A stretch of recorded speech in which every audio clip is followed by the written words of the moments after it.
আজি সদৌ অসম ছাত্ৰ সন্থাৰ প্ৰতিনিধিৰ সৈতে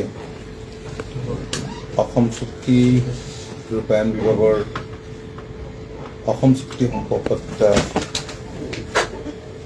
দীঘলীয়া আলোচনা অনুষ্ঠিত হ'ল। মাননীয় মুখ্যমন্ত্ৰী ডক্টৰ হিমন্ত বিশ্ব শৰ্মা ডাঙৰীয়াৰ অধ্যক্ষতাত অনুষ্ঠিত বৈঠকৰ পাছত আজি এখন প্ৰথম বৈঠক অনুষ্ঠিত হৈছে। ইয়াৰ পিছত মাননীয় মুখ্যমন্ত্ৰী ডাঙৰীয়াৰ সৈতে এক বৈঠকত সদৌ অসম ছাত্ৰ সন্থা মিলিত হ'ব। আপোনালোকে জানে যে এখন সাব কমিটি মাননীয় মুখ্যমন্ত্ৰী ডাঙৰীয়াই গঠন কৰি দিছিল অসম চুক্তি ৰূপায়ণকে ধৰি কেইবাটাও বিষয়ৰ ওপৰত ৰূপৰেখা প্ৰস্তুত কৰিবলৈ। হয়, আমাৰ কেইবালানিও বৈঠক অনুষ্ঠিত হৈছে যদিও আমি এটা দীঘলীয়া সময়ৰ আমাৰ প্ৰয়োজন হ'ল, আমি ল'লোঁ আৰু আমি আশা কৰিছোঁ যে এক নিৰ্দিষ্ট আমি 8 আগষ্টৰ ভিতৰতে আমি ফাইনেল ৰিপৰ্টটো আমি ছাবমিট কৰিব পাৰিম।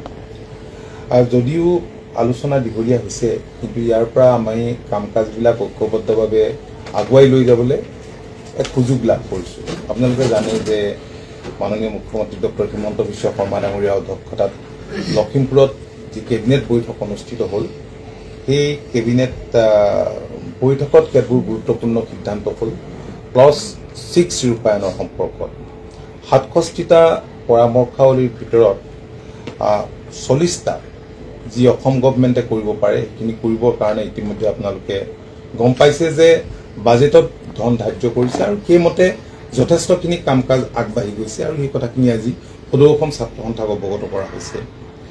আৰু 12টা এনে পৰামৰ্শ আজি আছিল যিকেইটা কৰিবৰ কাৰণে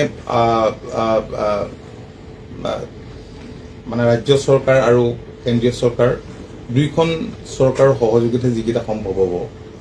আৰু ইয়াৰ উপৰিও 15টা ভাৰত চৰকাৰে কৰিব পৰা কাম আছিল। সেই সম্পৰ্কত মুখ্যমন্ত্ৰী ডাঙৰীয়াই ইতিমধ্যে কেন্দ্ৰীয় গৃহ মন্ত্ৰালয়ৰ লগত আলোচনা কৰিছে আৰু আমি আশা কৰিছোঁ যে সেই বিষয়টোৰ ক্ষেত্ৰতো নিশ্চিতভাৱে আমি আগবাঢ়িব পাৰিম। তো আজি আমি যিখিনি আলোচনা কৰিলোঁ, এই আলোচনাত আমি এই কথাও আলোচনা কৰিছোঁ যে এটা ট্ৰাষ্ট গঠন হৈছিল যাতে শ্বহীদৰ ফেমিলি, ভিক্টিমৰ ফেমিলিক আমি সহায় কৰিব পাৰোঁ। তাৰ কাৰণে পুঁজিও আমাৰ চৰকাৰে দিছিলে। গতিকে সেই নিৰ্যাতিতসকলক বা নিৰ্যাতিত পৰিয়ালক সাহায্য প্ৰদানৰ কামখিনি আমি খুব ক্ষিপ্ৰতাৰে আগুৱাই লৈ যাবলৈ আমি চেষ্টা কৰিম এতিয়া। আৰু NRCৰ প্ৰসংগটো আহিছে, তেখেতসকলে কেতবোৰ পৰামৰ্শ দিছে। সেই সম্পৰ্কতো আমি আমাৰ পলিটিকেল ডিপাৰ্টমেণ্টৰ লগত কথা বতৰা পাতি কেনেকৈ আগুৱাই লৈ যাব পাৰোঁ সেই কথাখিনি আমি আলোচনা কৰিছোঁ আজি সদৌ অসম ছাত্ৰ সন্থাৰ লগত। সদৌ অসম ছাত্ৰ সন্থাই আৰু এটা পৰামৰ্শ আজি আগবঢ়াইছে ক্লজ 6ৰ ওপৰত, ক্লজ 7ৰ ওপৰত। ক্লজ 6ৰ দৰেই ক্লজ 7ৰ ওপৰতো তেখেতসকলে কৈছে যে এখন উচ্চস্তৰীয় এনেধৰণৰ কমিটি, ক্লজ 6ৰ দৰে কমিটি গঠন কৰিব লাগে। এইটো এটা ইম্পৰ্টেণ্ট ক্লজ আৰু তাত আমি বহুতখিনি কৰিব পৰা, ৰাজ্যখনৰ সৰ্বাংগীন বিকাশৰ কাৰণে বহুত কৰিব পৰা স্কোপ আছে। গতিকে সেই সম্পৰ্কত তেওঁলোকে এটা পৰামৰ্শ দিছে। আৰু ইয়াৰ উপৰিও আপোনালোকে জানে যে আমাৰ স্মাৰক উদ্যানৰ নিৰ্মাণৰ কাম ক্ষীপ্ৰ গতিত চলি আছে। মই মাজতে চাবলৈ গৈছিলোঁ, আমাৰ অসম চুক্তি ৰূপায়ণ বিভাগৰ বিষয়াও গৈছিল, পল্লৱ কুমাৰ ঝা, আৰু লগতে গড় কাপ্তানি বিভাগ আৰু অন্যান্য সংশ্লিষ্ট জড়িত বিভাগসমূহৰ বিষয়াসকলো আছিল। কামখিনি যথেষ্ট আগবাঢ়িছে। মাননীয় মুখ্যমন্ত্ৰীয়ে কৈছে যে আমি এই বছৰতেই আমি আনুষ্ঠানিকভাৱে এখন উদ্যানখন, আমি স্মাৰক উদ্যানখন আমি মুকলি কৰিম। তো সদৌ অসম ছাত্ৰ সন্থাইও আমাৰ লগত একেলগে তালৈ যোৱাৰ কথা কৈছে। আমি খুব সোনকালে তেওঁলোকৰ লগত এটা জইণ্ট ভিজিটো আমি দিম। তো এটা সমস্যা আমাৰ হৈছে, এই কথাটো মই আগতেও কৈছোঁ ৰাজহুৱাকৈ, যে বহুত শ্বহীদৰ আমি যিহেতু ষ্টেচু বনাই আছোঁ তেওঁলোকৰ, গতিকে আমি ফটোবিলাক আমি কালেক্ট কৰিব পৰা নাই।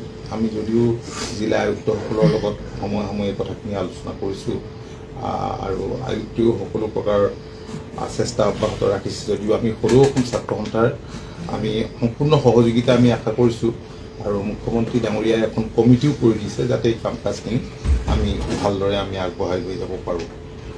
তো মোটামুটি ইমানেই আজি আলোচনাখিনি ইমানেই আছে। ইমিডিয়েট আউটকাম কিবা আজি আপোনাৰ মিটিঙৰ পৰা হৈছে নেকি?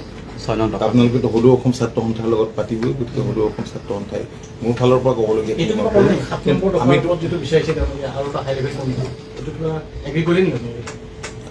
তেওঁলোকে আজি পৰামৰ্শ দিছে। নিশ্চিতভাৱে এই বিষয়টো সম্পৰ্কত আমি মাননীয় মুখ্যমন্ত্ৰীৰ সৈতে আলোচনা কৰিব লাগিব। মুখ্যমন্ত্ৰীৰ লগত বৈঠক হ'ব নেকি? ইয়াৰ পিছত মুখ্যমন্ত্ৰী পৰ্যায়ৰ বৈঠক হ'ব। ইয়াৰ পিছত নিশ্চিতভাৱে মুখ্যমন্ত্ৰী ডাঙৰীয়াৰ লগত বৈঠক হ'ব। এনআৰচিৰ কি পৰামৰ্শ দিছে তেওঁলোকে? আশ্ৰী কওকচোন। হ'ব আৰু বেলেগ নাই মানে ফাইনেলখন 8 আগষ্টৰ ভিতৰত। 8 আগষ্ট তেওঁলোকে তেওঁলোকৰ পৰা ডিটেইলছ পৰামৰ্শখিনি আজি তেওঁলোকে ছাবমিট কৰিছে। গোটেইখিনি আমি কৰিছিলোঁ আপোনালোকে আলোচনাৰ অন্তত